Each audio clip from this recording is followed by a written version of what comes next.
আপনাকে আপনাকে ঝেড়ে কথা বলতে হবে। বিশেষ কোনো রাজনৈতিক দল না, এটা আওয়ামী লীগ। আপনাকে বলতে হবে এটা আওয়ামী লীগের ভারতে বসে এটা ষড়যন্ত্র। আপনাকে স্বীকার করতে হবে এই দেশে হিন্দুত্ববাদী রয়েছে।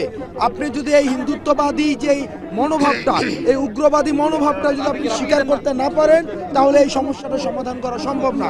এই হিন্দুত্ববাদ আমাদের যে সার্বভৌমত্ব এবং ন্যাশনাল সিকিউরিটিতে একটি বড় একটি থ্রেট।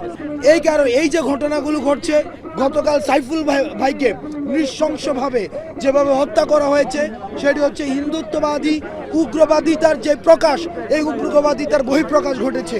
সেজন্য সাইফুল ভাইকে যারা এই যে এইভাবে হত্যা করেছে, তাদের বিচার করতে হবে। ইসকনকে এই উগ্রবাদিতা ছড়ানোর জন্য নিষিদ্ধ করতে হবে। আমাদেরকে স্পষ্টভাবে বলতে হবে,